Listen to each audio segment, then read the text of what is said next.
नमस्कार। मैं doctor Rajesh Raman, senior consultant physician और डायबिटोलॉजिस्ट न्यू दिल्ली से बोल रहा हूँ। दोस्तों, आज मैं आपके सामने डायबिटीज़ के बारे में बात करने जा रहा हूँ। डायबिटीज़ क्या है? डायबिटीज़ एक क्रॉनिक मेटाबॉलिक डिसऑर्डर है जिसमें कि हमारे शरीर में बॉडी की शुगर की मात्रा परसिस्टेंटली बढ़ा हुआ रहता है। यह जो शुगर की मात्रा बढ़ा हुआ रहता है, ये दो कारणों से होता है। या तो इनसफिशिएंट इंसुलिन का प्रोडक्शन हो, इंसुलिन की प्रोडक्शन में कमी हो जाए या डिफेक्ट हो जाए, या फिर इंसुलिन के एक्शन में डिफेक्ट हो जाए। मुख्य ये दो कारण होते हैं। डायबिटीज़ के क्या क्या लक्षण होते हैं? दोस्तों, जो डायबिटीज़ के प्रमुख लक्षण हैं उसमें पॉलीयूरिया मतलब बार बार यूरिन जाना, पॉलीडिप्सिया प्यास का ज़्यादा लगना, पॉलीफेजिया भूख अत्यधिक लगना, एक्सेसिव वेट लॉस हो जाना, फ्रीक्वेंट इन्फेक्शन यूरिनरी ट्रैक्ट में जो बार बार फ्रीक्वेंटली इन्फेक्शन हो जाना। इसके बाद जो है स्लो वुंड हीलिंग मतलब वुंड का जो घाव होता है जख्म का, वो भरने में बहुत टाइम लग जाना, और ब्लरी विजन, ये सारे प्रमुख लक्षण होते हैं। डायबिटीज़ के कितने टाइप होते हैं? दोस्तों, डायबिटीज़ को मुख्यतः 4 पार्ट में डिवाइड कर सकते हैं। Type 1 diabetes, type 2 diabetes, pancreatic diabetes और अदर्स। टाइप 1 डायबिटीज़ क्या होता है? टाइप 1 डायबिटीज़ चिल्ड्रेन या यंग एडल्ट में होता है।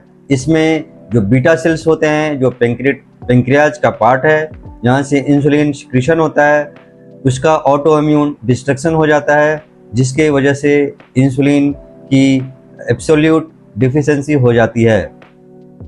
अगर टाइप 1 डायबिटीज हो तो उसमें लाइफ लॉन्ग इंसुलिन की ज़रूरत पड़ सकती है। टाइप 2 डायबिटीज क्या है? टाइप 2 डायबिटीज जो है ये एडल्ट में होता है। इसमें अगर स्ट्रॉन्ग फैमिली हिस्ट्री हो, या फिर सेडेंटरी लाइफस्टाइल हो, या फिर अल्कोहल या स्मोकिंग का सेवन करना अत्यधिक हो, तो उसमें होने का ज़्यादा खतरा रहता है। यह मेडिसिन और इंसुलिन के द्वारा मैनेज किया जाता है। जो जेस्टेशनल डायबिटीज़ है वह प्रेगनेंसी के द्वारा इंड्यूस्ड होता है। इसमें अगर जेस्टेशनल डायबिटीज़ हो तो मदर को एवं जो बच्चे हैं, बेबी हैं, उनको होने का खतरा, कॉम्प्लिकेशन होने का खतरा रहता है।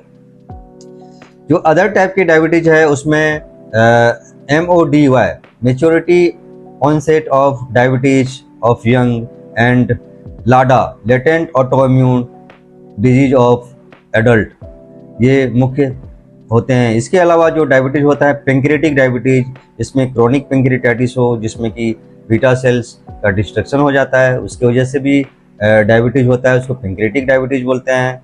या फिर ड्रग इंड्यूस्ड डायबिटीज, जैसे स्टेरॉयड चल रहा हो लॉन्ग ड्यूरेशन से, उसकी वजह से भी डायबिटीज इंड्यूस्ड हो जाता है। डायबिटीज को कैसे डायग्नोज करते हैं? दोस्तों, डायबिटीज को डायग्नोज करना बहुत ही आसान है। जो क्लिनिकल सिम्टम्स है वो प्लस जो सपोर्टिंग इन्वेस्टिगेशन है, जैसे कि ब्लड शुगर फास्टिंग लेवल। अगर ब्लड शुगर फास्टिंग लेवल 126 से ज़्यादा हो और पोस्ट प्रेंडियल लेवल 200 से ज़्यादा हो और HbA1c 6.5 से ज़्यादा हो, तो हम कह सकते हैं कि यह डायबिटीज़ की अवस्था है। डायबिटीज़ अगर डायग्नोस हो जाए तो हम कैसे मैनेज करें?